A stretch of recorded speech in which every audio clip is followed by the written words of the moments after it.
So here's the new normal. This is what we typically see. And the way we map this out, Dr. Tony Ebel, who is the actual founder of The Perfect Storm, went through all of this with his own kiddo, and he started to work with so many moms, and all of their histories were the same.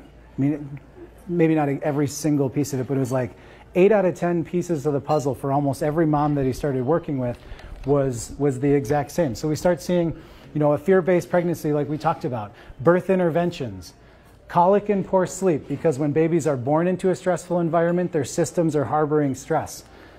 So when we deal with colic and poor sleep, there's difficulty nursing. Why? Because they're always stressed. They typically can't turn their head one direction. Moms get stressed, and when baby's crying and stressed and mom gets stressed, that's not a relationship that's nice and easy for bonding that goes the way we want it to go.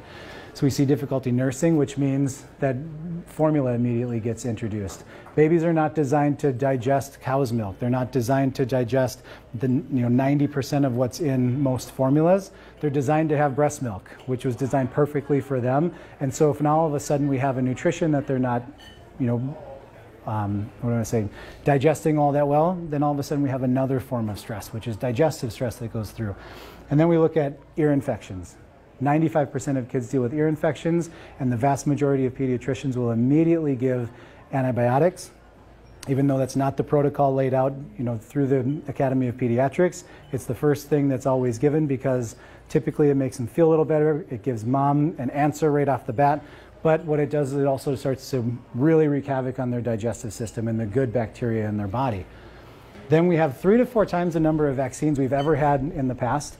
I was a fully vaccinated kid.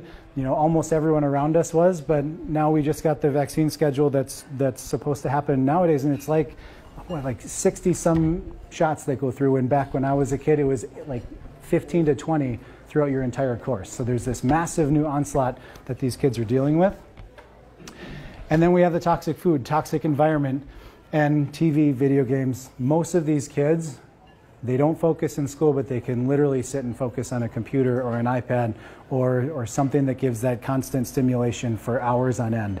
And it really starts to become an addiction. We see kids that the only way they get through their initial exam is if they have an iPad or a phone right in front of them, because it just locks them in. There's a stimulus that happens to a certain part of your brain when that happens. So it's not that they're focused on that, it's that it's stimulating whole different areas of their brain in a much different way that becomes very, very addictive.